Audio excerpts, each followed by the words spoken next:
Ito mga kababayan, may nakilala akong homeless na si Large dito. Ito, isba mo na tayo, Large. Yan. Yan. Ano yan? Gawa ko to para sa mga kababayan natin na nasa loob lang yung mga panalangin Oo. ng mga kababayan na natin. Totoo Okay. man, pero naniniwala ako may Diyos tayo. Yun, magandang araw ulit sa inyo mga kapatid. Tara, samahan nyo ako, maghahanap ulit tayo ng pwede nating bigyan ng pagkain mga kapatid. May nabili na tayo dito mga kapatid. Wow! Katatapos lang natin namigay ng pagkain sa mga nadaan nating homeless sa daan mga kapatid. At nakakalungkot na kwento mga kapatid, may isang Pilipino na naman tayong homeless na nakilala. Dating butcher sa Pilipinas mga kapatid, at na-terminate sa trabaho dito kaya naging homeless siya mga kapatid. Babalikan ko uli siya mga kapatid mamaya kasi may mga request sa atin na kakailanganin niya doon sa tent na tinitirhan niya, like bigas, dilata, noodles, at kung pwede daw is bibigyan natin siya ng kahit konting halaga lang na gagamitin niya sa pang-araw-araw doon sa pangangailangan niya doon sa tinitirhan niya na tent mga kapatid. May marami kaming napag-usapan mga kapatid, pero syempre for privacy reason hindi ko kinuhanan ng camera mga kapatid. Pero may mga usapan kami mga kapatid na hindi naman sensitibo, kaya panoorin niyo mga kapatid at tiyak marami kayo matutunghayan na arals sa kwento ng ating kababayang si Large na nakilala natin. At sana mga kapatid, abangan nyo yung susunod pa naming pagkikita mga kapatid, kung paano natin siya tulungan. So ayun, panoorin nyo mga kapatid. Salamat.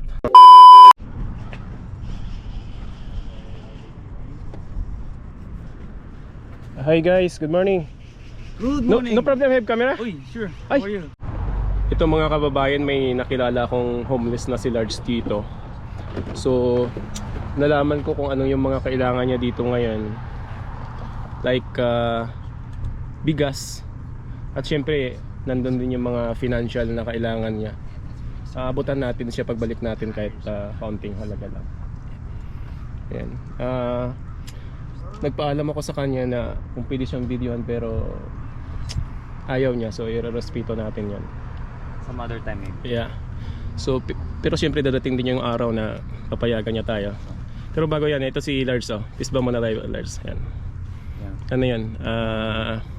Mabait siya mga kapatid. Parang Gawa ko to para sa mga kababayan natin na nasa loob. Sinasamantala ko yung rito ako sa labas.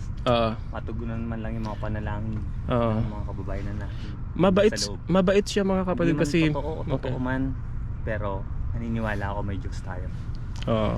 So hindi lang natin siya ipapakita sa camera mga kapatid, pero nararamdaman ko sa kanya na may mabuti siyang puso. Kasi katulad kanina may mission ako. May humingi sa kanya ng gulong ng bisikleta, ibang lahi mga kapatid, pero hinanap niya yun.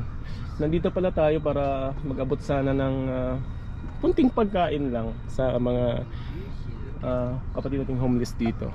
Pero pagkakita ko agad dito sa isang homeless is nagpaalam ako sa kanya na kung pwede akong mag-video, pero ang sagot sa akin nagtatagalog mga kapatid. Nagulat ako. Huwag muna ngayon. So meron din sila dito mga kapatid. Pakita ko lang sa inyo kung anong talagang kailangan nila dito. Meron din silang lutuan dito mga kapatid. Yan.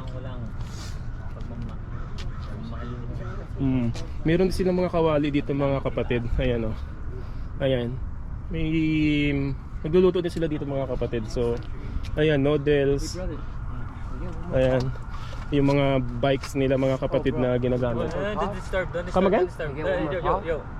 If there is, can you grab one? This one. Din may mga basic needs din sila dito na ginagamit mga kapatid. At ayun, ngayon sila mga kapatid. Hanggang doon madami ito mga kapatid. Babalikan natin sila mga kapatid mamaya. Magdadala tayo ng bigas. Actually nabigyan na natin sila ng 3 boxes of pizza mga kapatid. So kulang yun mga kapatid. Balikan natin sila dito. Bibigyan natin sila ng mga basic needs na kakailangan nila dito mga kapatid. Like groceries. Ayan.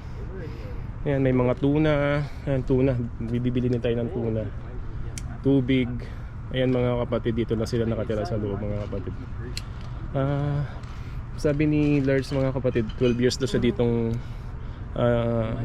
nasa Canada. At na-terminate siya sa trabaho mga kapatid, kaya andito siya ngayon sa daan. So ayan mga kapatid, titingnan natin. Nagluluto sila dito. Ayan. Nakakalungkot lang mga kapatid kasi may mga may mga spices din dito sila mga kapatid. So ibig sabihin nagluluto sila dito, so kailangan nila ng mga groceries mga kapatid. So ayan, nandito nga, ito na yung sa paligid mga kapatid. Ayan,